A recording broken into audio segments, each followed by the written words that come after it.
L'Afrique n'est pas un passé qu'on pleure, mais un avenir qu'on bâtit avec la mémoire pour racine et la dignité pour flamme.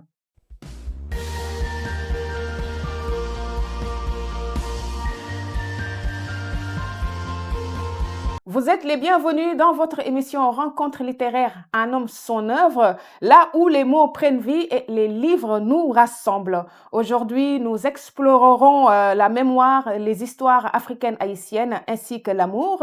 Merci pour votre fidélité à Afrique en TV. Ensemble, nous recevons notre invité Philomé Robert. Bonjour Philomé, bienvenue à mon émission. C'est un grand plaisir pour moi de vous recevoir aujourd'hui. Bonjour Odiambaye, merci beaucoup de m'accueillir sur votre plateau. C'est un plaisir Merci. aussi d'être là. Alors, Philomé, vous êtes journaliste, essayiste et romancier. Vous êtes aussi une figure reconnue du paysage médiatique francophone. Vous avez travaillé comme journaliste reporter à la radio Vision 2000 à Port-au-Prince, puis à RFI. Depuis 2008, vous êtes l'une des voix emblématiques de France 24, où vous présentez la matinale du week-end. Écrivain, vous avez publié Exil au crépuscule, une éco-édition RFI parue en 2011. Ainsi, vous êtes co-auteur de Haïti réinventer l'avenir et Vagabondage, un roman éphémère. Et aujourd'hui, Afrique 1 a le plaisir de vous recevoir pour évoquer votre roman Port-au-Prince, Cotonou, un écho sans retour. Merci beaucoup. Oui, c'était long, mais bon, C'est j'ai juste. pas pu dire beaucoup de choses. En fait, j'ai laissé des choses parce que vous êtes hyper actif et engagé. Mais bon, on en reviendra à la fin de l'émission, qui n'a rien à voir avec le livre, parce que je trouvais que c'était un peu nécessaire d'en parler aussi. Vous avez tout Hein? à fait raison. Oui, Et comme on est dans des sociétés où parfois on peut avoir la mémoire courte, c'est pas inintéressant de rappeler effectivement tout à certaines fait. choses, et le rappel de la biographie, de la bibliographie est intéressant et important. Moi, ça me fait toujours plaisir de bien présenter mon invité pour que les auteurs, en fait, comment on appelle ça, les téléspectateurs sachent avec qui j'ai affaire. Hein. Totalement. Voilà. Alors, pourquoi vous avez choisi de relier Port-au-Prince et Cotonou dans un même souffle narratif? Et que signifie pour vous cet écho sans retour qui donne son titre au roman? Alors, Port-au-Prince, Cotonou, un écho sans retour, déjà c'est un label en quelque sorte, hein. Il ne faut pas se fier au titre in extenso. Il ne s'agit pas effectivement d'un voyage entre Port-au-Prince, la capitale d'Haïti, et Hmm. Cotonou, la capitale Parle du de Bénin. Ce Bénin. n'est pas un essai de géographie, ce n'est pas un essai politique. Le livre aurait pu s'appeler Hmm. autrement. J'ai pris deux pôles, me semble-t-il, qui sont représentatifs de l'histoire dont il est question. Port-au-Prince, bien entendu. Donc Haïti, Oui. par extension, et Cotonou. Cotonou, l'Afrique par extension. Globalement, c'est ça. C'est Haïti et l'Afrique. Sauf que intituler un roman Haïti et l'Afrique, je pense pas que ça intéresserait grand C'est monde. ça. Ça fait pas très romanesque, ça fait plutôt essai, et Hmm. ça peut être assez chiant, pardonnez-moi l'expression, par bien des côtés. Mhm. Donc, il nous a semblé, à mon éditeur et à moi, que c'était une façon d'établir un lien et qui met d'emblée dans le bain, mais sans que ça soit non plus trop essai, trop Mhm. géographie, Mhm. trop politique. Ça reste un titre. Maintenant, l'écho sans retour, ça renvoie, je pense, à l'essence du livre, c'est-à-dire Tout que à fait. je raconte l'histoire de ces compatriotes qui sont partis, de ces Haïtiens qui sont partis travailler en Afrique dans les années 60. On va y revenir largement. Tout à fait. Et l'écho sans retour, encore une fois, c'est une image, c'est un jeu de mots, mais pour Hmm. dire quoi? Pour dire que au final, ce voyage-là s'est fait dans ce sens-là. D'ailleurs, il y a plusieurs voyages. Il y a la déportation déjà des côtes africaines Hmm. vers la Caraïbe. Mhm. Ensuite, ce voyage-là d'une partie des Haïtiens dans les années 60 vers l'Afrique. L'Afrique. Qu'est-ce qu'il reste en fait de cette parole-là, de ces paroles-là qui sont émises à haute voix? Qu'est-ce qu'on D'accord. entend finalement d'un bout à l'autre du Mhm. spectre? Mhm. L'écho sans retour, en quelque sorte, c'est ça. C'est l'explication que Bien je peux résumé. donner. Évidemment, elle n'est pas parfaite, mais c'est tout ce que j'ai en magasin pour l'instant. Alors, votre roman raconte l'histoire d'un couple médecin, Nortilia et Léonce, qui se sont exilés en Afrique, précisément au Congo et puis au Bénin. Pourquoi cet exil? Alors, cet exil entre dans le cadre d'un voyage, d'un projet de voyage beaucoup plus large, beaucoup plus ample, beaucoup plus important. Et moi, j'ai fait le choix dans ce récit de l'analepse, c'est-à-dire du flashback, de l'aller-retour entre le présent et le passé. C'est une technique qu'utilisent pas mal de romanciers. Ça peut parfois paraître comme étant facile, mais en vérité, il faut pouvoir s'appuyer sur 1001 éléments qui résonnent les uns entre les autres et qui font sens au final, qui ne perdent pas le lecteur ou la lectrice et qui l'emmènent quelque part dans le projet qu'on a en tête. Et là, en l'occurrence, Léonce et Nortilia, d'abord c'est elle qui est médecin, lui il est ingénieur agronome, les deux sont à la retraite, ils ont 200 ans à eux deux quasiment, c'est un couple de vieilles personnes. Le livre est écrit à la première personne singulier. Je ne veux pas divulgacher en disant que c'est un récit de femme parce que c'est une femme qui parle, c'est une narratrice qui parle, c'est Nortilia qui parle. Et l'exil qu'elle raconte, c'est plutôt le voyage qui a été pensé dès l'adolescence entre les deux, suite à cette rencontre totalement fortuite, mais pas tant fortuite que ça, parce que finalement on se rend compte que ça a été assez bien orchestré par un personnage profondément fantasque et mystérieux, l'ami Michelet, dont on comprendra plus tard qu'il ne s'appelle pas que Michelet, mais il s'appelle Michelet Dantor, avec une personnalité très atypique. Et donc, l'exil, en fait, c'est un voyage programmé dans le cadre d'un but de vie. Et le but de vie, c'est pas l'immigration au sens strict du terme. Le but de vie, c'est migrer vers une terre qui nous est chère, avec laquelle nous partageons une histoire profondément humaine et charnelle, qui a des choses à apporter à la nôtre, la terre actuelle, parce que nous sommes en pleine nécessité, nous en avons besoin. Donc, finalement, c'est ça, c'est pas un exil sans retour. Évidemment, la question du retour se posera aussi, parce que c'est également dans le cœur du livre, mais c'est un projet, c'est un but de vie vers une terre à laquelle on tient. Mais justement, quand vous dites un but de vie, pardon, en fait, vous abordez l'apport intellectuel que des Haïtiens ont rapporté à l'Afrique en fait, pendant la période postcoloniale. Totalement. Et qui n'est pas totalement connu du grand public. À votre avis, pourquoi c'est pas divulgué, c'est pas en fait cette histoire n'est pas connue du grand public? Ce qui nous amène Est-ce que c'est une volonté? Est-ce que ce qui nous amène peut-être au pourquoi du livre au final. Alors, à la vérité, si vous me demandez pourquoi j'ai écrit ce roman, qu'est-ce qu'il y a dedans, j'aurais énormément de difficultés à donner une réponse qui satisfasse tout le monde parce que c'est une histoire qui s'appuie évidemment sur des faits historiques, des faits réels, mais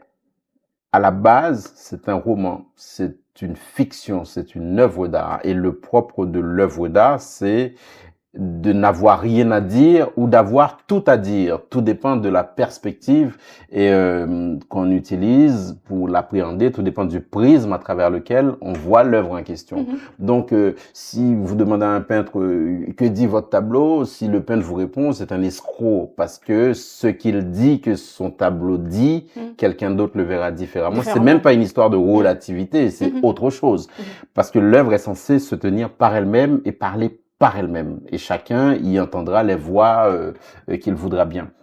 Donc ça, c'est pour moi une chose importante. Maintenant, en ce qui concerne le récit en lui-même, parce qu'il y a l'œuvre, il y a la trame également. Moi, je suis parti d'une histoire effectivement très peu connue, celle de ces Haïtiens partis en Afrique au lendemain des indépendances. En Afrique francophone et au Sénégal, au Bénin, en République démocratique du Congo, qui s'appelait à l'époque le Zaïre, et au Tchad, au Rwanda par exemple, dans le cadre d'un programme lancé par l'UNESCO au lendemain de ces indépendances pour former les premières élites post-indépendance. Parce que dans ces pays-là, les colons belges et français étant partis, étant boutés dehors, les indépendances ayant été négociées, et bon, avec bien entendu des similarités, mais aussi de grandes dissonances. On ne va pas mélanger ce qui a pu se passer en Guinée Conakry, entre oui, guillemets, Sékou Touré, et ce qui s'est passé au Sénégal. oui. Mais dans l'ensemble, ces pays-là se sont retrouvés sans cadre pour pouvoir s'élaborer, se construire. Et c'est là qu'il y a C'était au eu... début d'un autre système, en fait, d'un nouveau système. C'était une nouvelle ère, en fait. Ouais. C'était une nouvelle époque qui s'ouvrait parce que ces pays-là étaient débarrassés officiellement de la tutelle coloniale parce que le colonialisme dans ces pays-là, ce n'était pas une vue de l'esprit, c'était pas subjectif. C'est-à-dire que le colon s'occupait de tous les aspects de la vie de ceux qu'on appelait les indigènes. Ouais. Et quand le colon n'a plus été là parce que du fait de l'indépendance, il fallait des cadres, il fallait des gens formés pour il fallait des gens formés. Maintenant, où les trouver ces gens formés? C'était évidemment pas dans ces pays-là parce que le colon occupait ça l'arrangeait pas de former de façon à cette ça époque. ne l'arrangeait pas, bien entendu, parce que pourquoi avoir besoin d'ingénieurs agronomes comme moi je suis là? Pourquoi avoir besoin de médecins comme moi je suis là? Pourquoi avoir besoin d'enseignants comme moi je suis là? Sauf que le fait politique postcolonial fait que désormais il n'est plus là, du moins quand il est là à la marge. Il ne représente plus autant de poids, il ne pèse plus autant qu'il a pu peser. Donc finalement, il fallait combler le vide. Et ce vide-là, l'UNESCO, sous l'impulsion d'ailleurs de personnalités haïtiennes de premier plan, on pense à Maurice Dartigue, on pense à d'autres personnalités qui ont construit ce plan-là pour que finalement des Haïtiens, parce que africains quelque part, Haïti n'est jamais qu'un bout de l'Afrique en Amérique, et parlant français, aillent apporter leur concours. Et ça s'est fait comme ça. Bien entendu, ce n'était pas la seule motivation de ceux qui sont partis. Il faut quand même bien se mettre dans le contexte. Hein. On est en 1960. Aussi, Il y a le retour aux sources, bien entendu. Il y a le désir d'apporter à l'Afrique qu'on ne connaît pas, parce que la plupart des gens qui feront le voyage ne connaissaient pas l'Afrique avant et en avaient même une idée travestie du fait de ce que le colon leur avait mis dans la tête. Tout à fait. Donc ça, on pourra y revenir tout à l'heure. Donc il y avait une quantité de motivation, bien entendu le salaire, parce que ceux qui sont partis, ils sont partis avec des salaires de misère en Haïti, alors que l'UNESCO proposait et les pays d'accueil aussi proposaient des salaires importants. Au final, dans cette sorte de vortex, il reste quoi? Il reste ce but de vie-là, finalement, pour beaucoup d'entre eux. Nous sommes venus de ce bout d'Afrique en Amérique pour vous aider à vous construire. Et c'est ce qui a pu se faire au Congo-Brazza, au Congo-Kinshasa, au Bénin. Et ce qui fait qu'aujourd'hui, on a encore de petites diasporas haïtiennes, même résiduelles, dans des pays comme le Bénin, la Côte d'Ivoire, le Sénégal et autres. Et la plupart de ceux qui ont fini leur contrat, ce qu'on appelait les ATG, il y en a très peu qui sont restés, mais d'autres beaucoup sont partis aux États-Unis ou sont venus s'installer en Europe ou sont allés au Canada. Très, très peu sont retournés en Haïti, mais il reste quand même cette empreinte-là parce qu'aujourd'hui, vous avez beaucoup de Sénégalais, d'Ivoiriens ou de Guinéens qui vous diront, moi, quand j'étais jeune, j'ai eu un tel comme professeur, un tel c'était mon professeur de mathématiques, l'autre c'était mon professeur d'anglais, l'autre c'était mon professeur de littérature. Et cette trace-là est restée, ces gens se souviennent des Haïtiens qui sont venus les former. Écrire cette histoire, est-ce que c'est un souvenir ou c'est pour briser un silence par rapport à... Pour moi, ça participait d'une nécessité. Et alors, évidemment, ce livre n'est pas parti de nulle part. Il y a l'histoire, bien entendu, mais il y a eu aussi ce qui a été fait avant. Et là, je dois rendre justice à quelqu'un dont j'ai lu un texte assez intéressant qui s'appelle Les Haïtiens au Congo, c'est le professeur Camille Couillou, qui lui-même a écrit un récit monté avec des éléments d'informations recueillies auprès d'anciens ATG, auprès d'anciens assistants techniques qui sont partis dans ces pays-là. Et son livre m'a en quelque sorte inspiré parce que lui, il est allé à la rencontre de ces gens, pour beaucoup d'entre eux, a recueilli leurs témoignages. Et il a procédé, son livre est né de sa propre expérience en tant que Congolais, ayant une épouse haïtienne. Et la question s'est posée à un moment pour lui, je le cite, on ne se connaît pas, Camille Couillou, je ne l'ai jamais rencontré, il sait peut-être même pas que je parle de lui. Mais c'est ça la magie de l'écriture, en fait. Son livre est parti de l'idée que il avait la plus grande difficulté à se faire accepter comme africain dans sa famille haïtienne. Parce que sa famille haïtienne ne connaissait rien de l'Afrique, en gros. Oui. Et de là est partie l'idée de combler un vide en termes de connaissances, en termes de savoir. Entre Haïti et l'Afrique, on sait ce qui est. On sait ce qui est dans notre vortex, en quelque sorte, où on est des déportés. Les Haïtiens s'appellent les négros de Guinée. Et, les liens sont là, ils sont très, très forts, ils sont structurels, ils sont mémoriels, ils sont tout ce qu'on veut. Cependant, en termes pratico-pratiques, si vous me passez l'expression, dans la vie de tous les jours, est-ce que l'Haïtien se sent africain? Dans tous les cas, lui, il a constaté que ce n'était pas tout à fait le cas, vu la difficulté qu'il avait à se faire accueillir. Et puis, son travail est parti de là. Et puis, finalement, je me suis dit, c'est une histoire qui mérite d'être encore plus racontée. Et moi, le choix que j'ai fait, c'était le choix qui m'était le plus accessible, c'est-à-dire le choix du roman, et non pas celui de l'essai, et non pas celui du documentaire, et non pas celui du grand reportage, et non même pas celui du roman historique, parce que c'est un roman qui s'appuie sur des faits historiques, mais ce n'est pas un roman historique en tant que tel. Même si j'avais une question pour ça, du choix. Voilà, ce n'est pas un roman historique stricto sensu, mais c'est un roman qui s'appuie sur des séquences historiques très larges, parce que c'est une fresque qui part de la fin de la première occupation américaine d'Haïti jusqu'à nos jours. Oui, parce que ça, en fait, c'est une suite par rapport à la prochaine question, parce que je me suis rendu compte que votre roman convoque des sujets, par exemple, comme la dictature ou l'esclavage, l'occupation violente américaine en Haïti ou la spiritualité, le vaudou. Comment avez-vous évité que l'histoire n'écrase pas la fiction? Question très difficile, mais les deux font bon compagnonnage, si je puis dire. Les deux s'aident mutuellement. Oui. Et mais quand je fais le choix de faire se rencontrer Léonce et Nortilia sur un terrain de football à l'occasion d'une cérémonie patriotique, et il y a le chant aussi patriotique qui est chanté à ce moment-là, c'est l'hymne à la jeunesse, et que beaucoup d'Haïtiens connaissent, peut-être très peu de gens connaissent, mais c'est l'un des chants patriotiques qui disent le mieux quelque part l'âme haïtienne à côté de la dessalinienne qui est l'hymne de la République d'Haïti. C'est nos jeunesses étudiantes, c'est nous les grands, nous les petits, demain la gloire d'Haïti, toujours en avant nous irons, la tête altière et haut les fronts. Charles-Édouard Tardieu, c'est un texte que des générations ont scandé, ont chanté.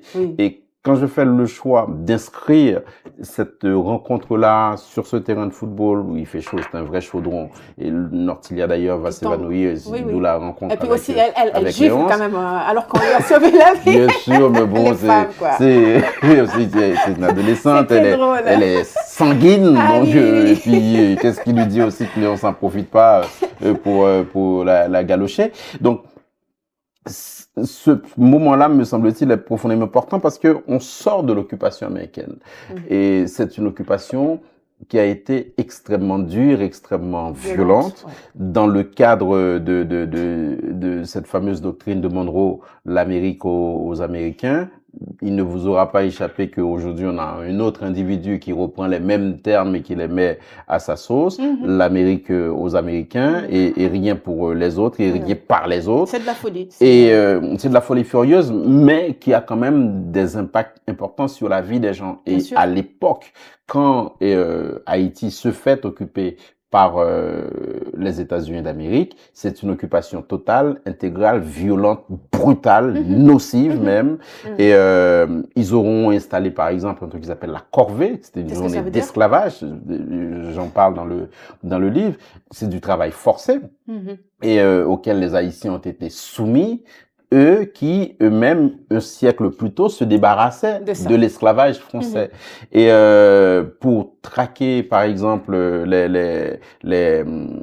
ceux qui s'opposaient à l'occupation américaine, les cacos, ils n'ont pas hésité à utiliser les méthodes les plus extrêmes. Charlemagne Péralde, par exemple, l'un des héros de cette guerre contre l'occupation américaine, il finira sur une porte et son corps exposé. Benoît Batraville, pareil. Et donc, Nortilia est témoin de tout ça, même si Léonce et Nortilia à rebours. Donc, l'occupation américaine, extrêmement importante. Ensuite, ces personnages grandissent, font des études, chacun à son niveau, et Nortilia rentre à la faculté de médecine, où d'ailleurs elle fera la rencontre d'un professeur de médecine qui est d'origine palestinienne, en tout cas qui vient de la Nakba. C'est important. Il m'a semblé que ces éléments historiques-là, que ce soit l'occupation, l'avènement de François Duvalier et ainsi de suite,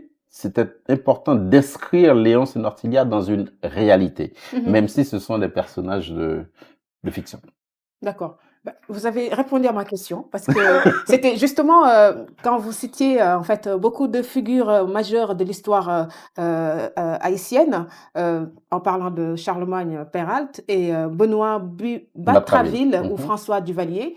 Justement, vous avez fait le tour parce que je voulais dire que permet selon vous la littérature lorsqu'elle convoque l'histoire sans chercher à la raconter. Parce que vous avez touché pas mal de choses sans les détailler, sans rentrer dans les profondeurs. Il faut, par exemple, moi, je ne vais pas vous cacher, quand j'ai regardé ces noms, il a fallu que j'aille chercher. Et c'est ça qui est génial dans votre livre. Dans tous les cas, moi, je suis content que ça soit ça parce que il y a... Alors, vous m'avez pas encore posé la question du vous êtes journaliste, mais entre le journaliste et le romancier, lequel prend le pas sur l'autre, qui a écrit, etc., etc.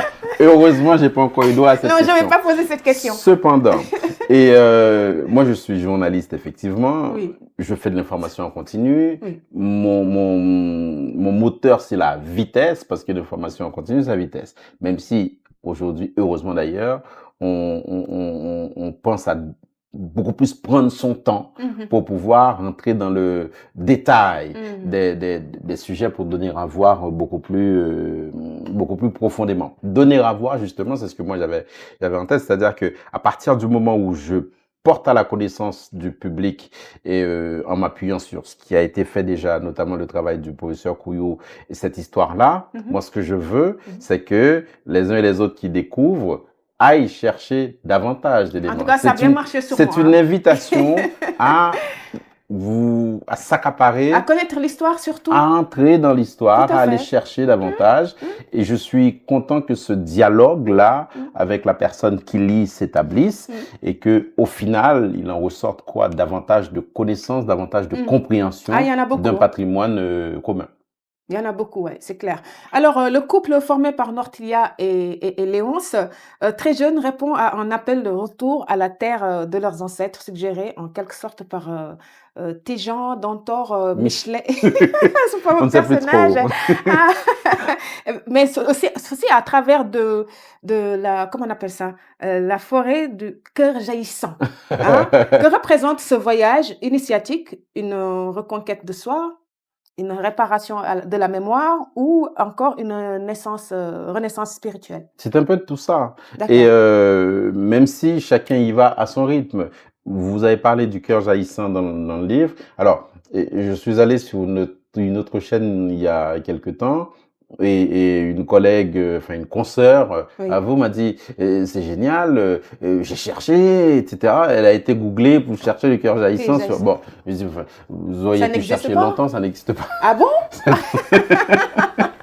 Moi, je me suis dit peut-être que c'est un lien initiatique ou ah oui, ça existe. C'est génial. Bon, on va pas dire comme ça pour pas décourager ceux qui vont lire, mais le cœur jaillissant, qu'est-ce que c'est? C'est un lieu centre. Je dis pas un lieu central, hein. Je dis un lieu centre. Un lieu matrice. C'est un lieu fondateur et que seuls connaissent les initiés, c'est-à-dire ceux qui, à un moment ou à un autre, ont vent de cet endroit-là, ont connaissance de cet endroit parce que ça leur a été soufflé par une voix autorisée. Et c'est un lieu aussi qui impressionne, il y a toutes sortes de fantasmes autour, mais très peu de gens finalement s'y aventurent, à moins d'être braves et à moins d'avoir été appelés en quelque sorte. J'imagine, il y a tellement d'histoires autour qu'on n'ose pas y rentrer comme ça. Et être initié. Ouais. Et quand Léonce décide d'y emmener Nortilia. Nortilia, c'est d'abord et avant tout pour essayer de faire son intéressant en tant que jeune, parce qu'il est quand même en train de lui courir après. Et même s'il sait aussi ce qu'il risque de s'y passer. Et quand Nortilia y va, elle y va avec l'idée, cet endroit est effrayant, mais je suis avec Léonce. Il a un peu, c'est un petit chenapan, mais il inspire un peu confiance, etc. Pourquoi pas? Et c'est là-dessus que la chape du lieu va leur tomber en quelque sorte dessus, parce qu'ils sont quand même jeunes, ils n'ont pas toutes les clés, ils n'ont pas tous les éléments, et progressivement, avec la direction, l'aide, l'orientation de Michelet, et qui va devenir Sacré Michelet d'antan, l'animateur de manifestations patriotiques, ils vont comprendre que ce n'était pas un simple voyage dans un endroit mystique, c'était pas une simple balade matinale, c'est plutôt l'acte fondateur de quelque chose qui les dépassera en quelque sorte. C'est là ils ont eu l'appel. Et c'est là que, en quelque sorte, ils sont initiés, c'est là que vient l'appel. Et là, pour le coup, ça vient totalement de l'imagination de l'auteur. C'est fort. Parce que cette histoire-là, bon, voilà, mais il m'avait semblé que c'était... Mais sur quoi vous vous êtes appuyé pour avoir cette imagination? Parce que allez savoir. c'est génial. Non, en fait, ce que je peux dire aujourd'hui aux jeunes auteurs, autrices qui nous suivent, c'est que le texte a sa dynamique propre. Le texte est une sorte d'hydre, hein. Il faut pas se fier comme ça aux lignes qui sont couchées là, comme si elles étaient inoffensives. Les lignes que vous voyez là, que vous tenez entre vos mains, ce sont des objets vivants. Et ce sont des objets polymorphes. Elles ne sont pas figées. Avant même que ça arrive là, d'ailleurs, il y a ce dialogue. Quand vous prenez un livre, que ça vous accroche, qu'est-ce que vous faites? Vous ne lâchez pas. Non. Parce que le truc, et pourtant, le truc, il est là, c'est juste du papier. Ça n'est que du papier. Et pourtant, c'est 1000 fois plus que ça.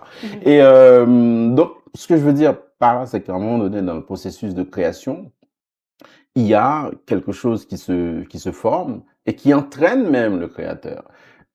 Non pas que le créateur n'en a plus le contrôle, mais parfois il arrive que sa création lui échappe en quelque sorte et l'emmène dans un lieu qu'il s'imaginait même pas. Ce qui fait que, au final, moi en vérité, sans révéler de secret, et quand j'ai créé Le Cœur Jaillissant, l'endroit me semblait-il qui me faisait le plus penser à ça, c'est un rocher. D'accord. Au large de la Martinique qui s'appelle le Diamant. D'accord. Et je suis souvent allé en Martinique et c'est un endroit que je regarde de loin et qui m'a toujours semblé extrêmement impressionnant, de mystère et tout ça.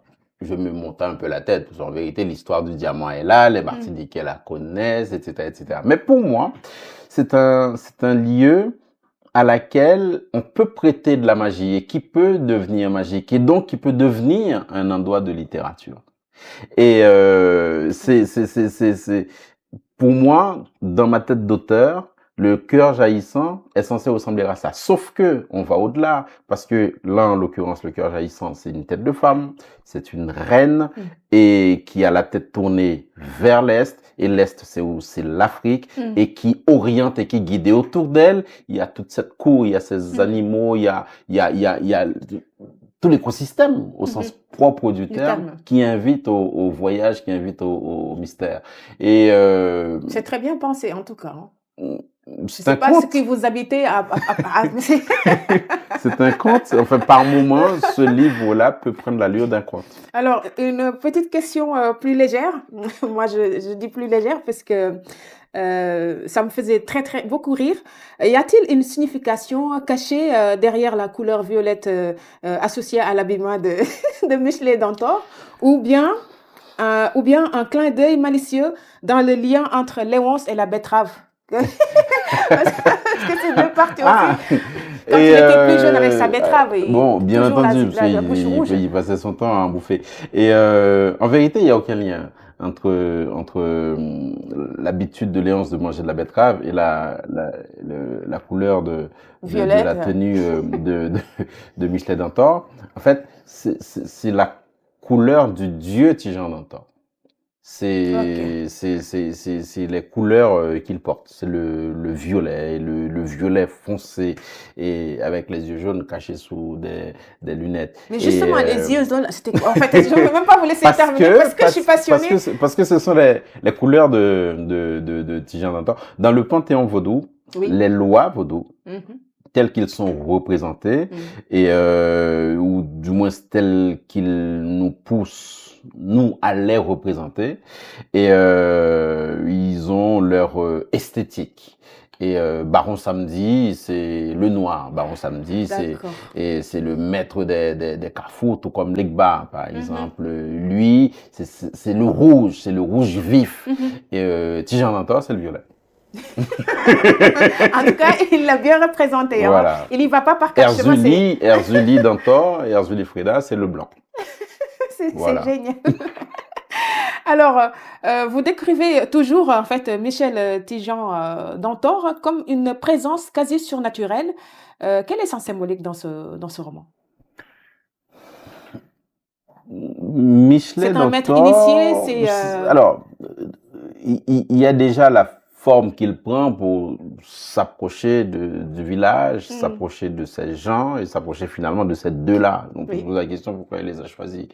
Et qu'est-ce que Léonce et Nortilia avaient comme qualité que les autres n'avaient pas. Bon, dans la rencontre qui est faite sur le terrain de football, et on a par exemple effectivement cet orchestre, mais bon, on a un jeune qui s'appelle Faber qui joue de je ne sais trop quel instrument, il y arrive très mal, il est à contre-temps et tout ça, mais il est dans l'orchestre parce que ses parents sont riches et l'ont mis là et tout ça. Bon, il se trouve que Léonce et Nortilia sont au-dessus du lot en quelque sorte. Et Michelet les repère en quelque sorte.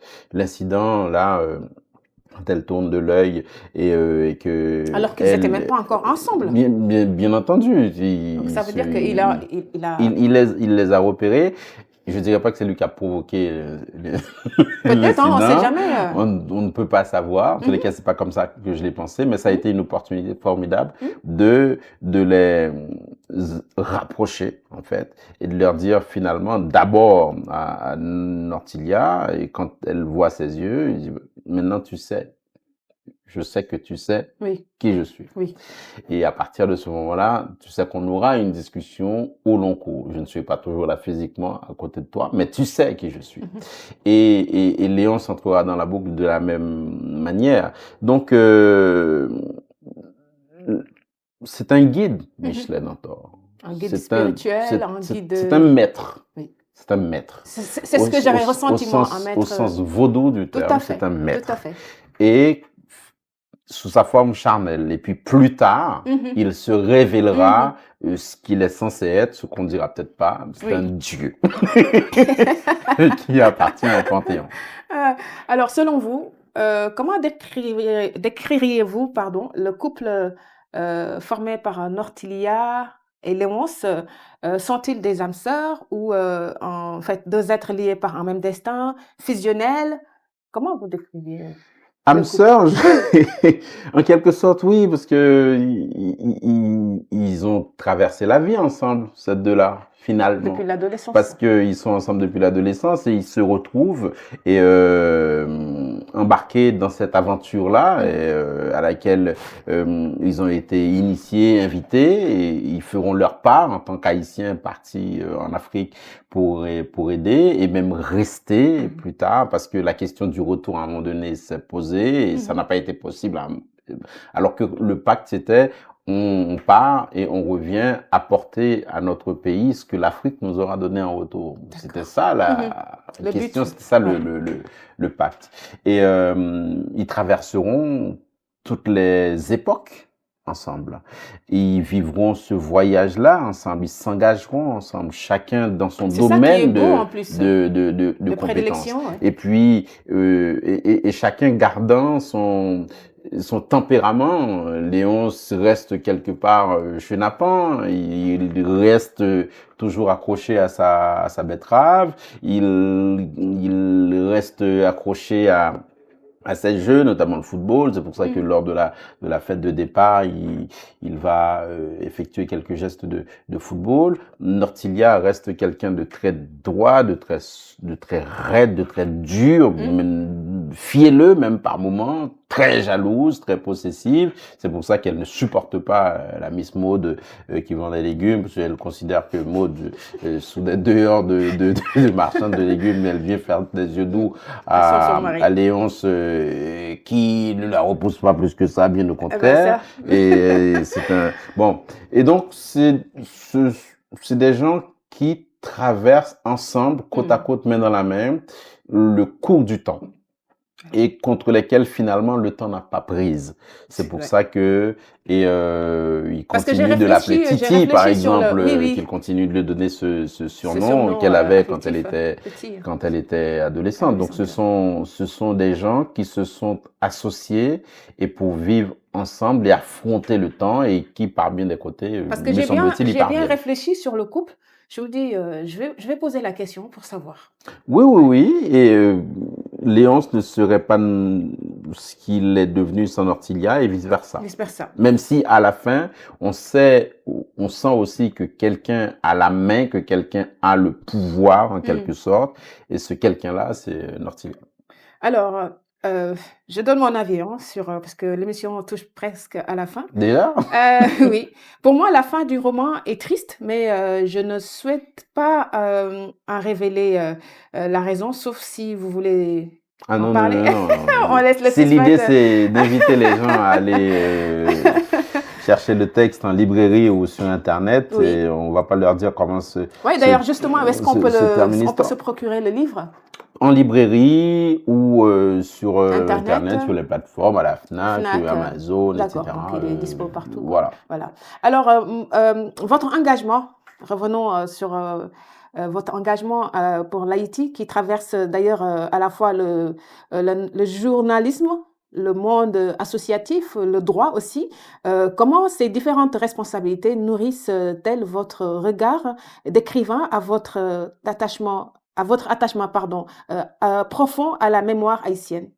C'est un monde énorme et tous ces champs-là que vous citez, dans ce que j'exerce moi comme travail, ils s'entrelacent, ils s'entrechoquent, ils s'interpénètrent en fait. Et alors, c'est pas comme si un jour j'avais une casquette de romancier, l'autre jour j'ai une casquette de journaliste. Non, c'est pas comme ça que ça marche.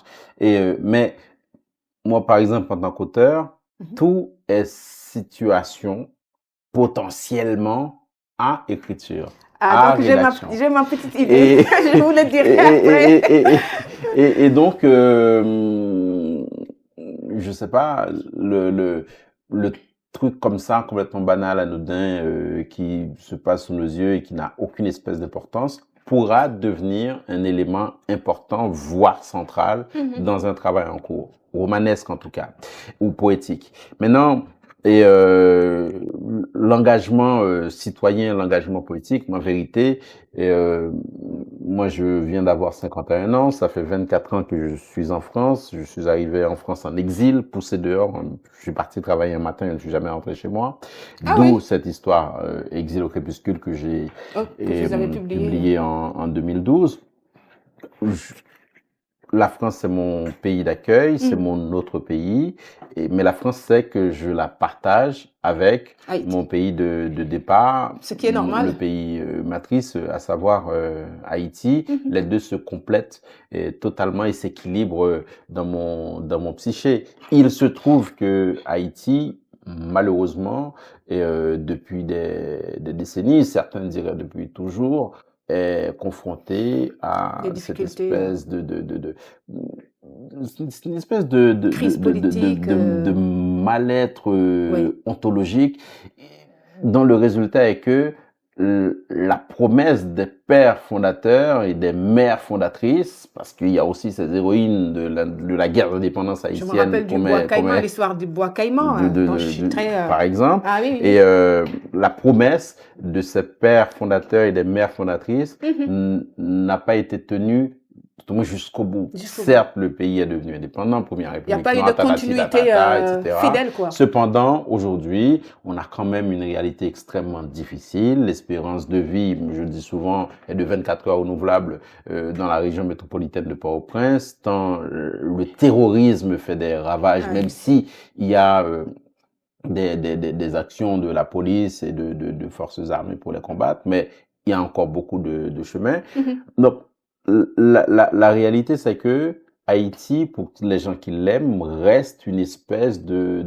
blessure quelque part. Il y a une part d'inachevé. Et à chaque fois qu'on en a l'occasion, qu'on en a la possibilité, il faut s'engager. Mhm. Bien Maintenant, tout le sûr. monde ne peut pas entrer en politique, tout le monde ne peut pas, etc. Mais on fait ce qu'on peut Mhm. à son niveau, histoire de faire aboutir quelque part la promesse des pères fondateurs et des mères fondatrices. J'ai C'est ce que écouté, moi j'ai essayé de faire. quand je regardais un peu sur les interviews avant de préparer mes questions et tout, j'ai vu une des journalistes, ou c'est vous qui disiez que, en fait, ce serait bien si, en revanche, des Africains repartent en Haïti aussi pour apporter aussi leur aide, que ce serait aussi Ça serait génial parce que ça serait un retour de l'histoire. à son sens, Évidemment, oui, oui, oui. aujourd'hui, franchement, je ne demanderais pas à un jeune Béninois, une jeune Ivoirienne ou un jeune Sénégalais d'aller comme ça se jeter dans la gueule du loup en mode non, ça serait pas Mais sérieux. il faut Cependant, oui, le cadre peut se penser. bien Le sûr, projet peut se penser, bien sûr. l'idéal peut se Et pourquoi ne penser, pas retourner à et l'UNESCO, là où l'idée était née? Bah, pourquoi pas? ben, si l'UNESCO entend, l'UNESCO n'a qu'à se Bah, il bouger. faut commencer. Moi, je suis avec vous, hein, il n'y a pas de souci. Voilà, déjà retourner aux sources, Oui, redire cette histoire, tout à la fait. faire connaître, Oui. et puis lire le livre aussi, pourquoi pas, Hmm. et puis avancer. De toute façon, on ne peut que avancer. Ben oui. Euh, Est-ce qu'on peut avoir un petit extrait de votre choix à lire? Et Moi, j'ai ma petite idée, mais je vous dis rien. Je vous laisse bon, choisir. alors, je vois vers quoi vous voulez aller. Pourquoi pas, Parce que pourquoi ça pas, m'avait pourquoi beaucoup pas. touché, quoi, cette partie. Bon, alors, et on peut Il reste 5 minutes. Ah ben, essayer. pile poil. Merci. Ça va aller très vite. Et Port-au-Prince-Cotonou, un écho sans retour, chapitre 30, dernier virage. Toute ma vie, j'ai eu une chance insolente.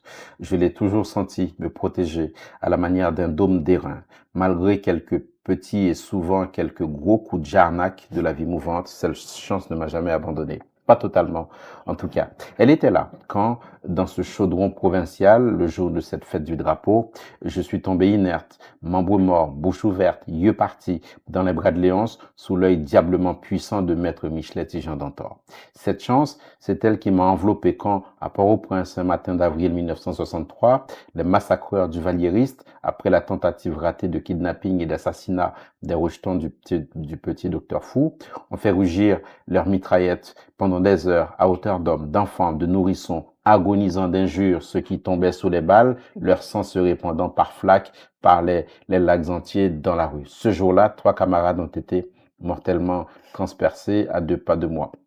Cette bonne étoile, je crois, m'a aussi couvert quand, après des mois d'attente, le télégramme et les billets d'avion sont arrivés du Congo. Léonce et moi allions entamer ce formidable périple, alors que tout, à commencer par le contexte, poussait à la folie et à l'abandon. Toute ma vie, j'ai toujours eu une chance insolente, mais aujourd'hui, je pense que cette chance est en train de partir, de me quitter. Avant de conclure, votre dernier mot, c'est quoi? Il Sur faut l'actualité haïtienne ou du monde? alors, Sur votre c'est livre, peu importe, c'est au beaucoup. choix. Alors, sur l'actualité du monde que je couvre en tant que journaliste sur cette antenne, j'ai envie de dire à ceux qui, comme moi, par moment, les journalistes sont au cœur dedans, à ceux qui sont tentés de désespérer, de justement éviter de désespérer et de ne Mmh. pas avoir peur. N'ayez pas peur. Mmh. Et je cite là les propos d'un pape bien connu, Oui. Jean-Paul II, Jean-Paul II. à un moment précis de l'histoire. N'ayons pas peur. Mmh. Les fascismes, effectivement, sont effrayants. Les fascismes tuent, Mmh. les fascismes violent, les fascismes violentent, mais tout a une fin. Et il est vrai que ce n'est pas nous qui la dictons totalement, Mmh. mais nous pouvons dicter la fin de ces fascismes-là par cette façon de se tenir et de rappeler, au Mmh. fond, Mmh. ce que nous sommes, l'humanité. Nous ne sommes pas qu'une bande de cyniques prêts à tuer, prêts à violer pour Franchement, s'approprier. Non, on est franchement, autre on est chose. autre Et chose. cette autre chose-là, il faut se souvenir qu'elle existe, qu'on peut aller la chercher au plus profond de nous Mmh. et faire reculer Mmh. et ces horreurs et ces monstruosités. Ça semble utopique comme ça, mais je pense qu'il faut avoir la foi en Oui, l'avenir. oui. Merci beaucoup sur ces belles paroles. Alors, votre émission Rencontre littéraire Un homme, son œuvre, c'est terminé. Je vous rappelle que j'ai reçu Philomène Robert qui vient nous parler de son roman Port-au-Prince, Cotonou, un écho sans retour. Et cette émission vous a été offerte par la bellissime marque Dial Diali. Sur ce, je vous donne rendez-vous dans 15 jours pour un autre auteur. Au revoir.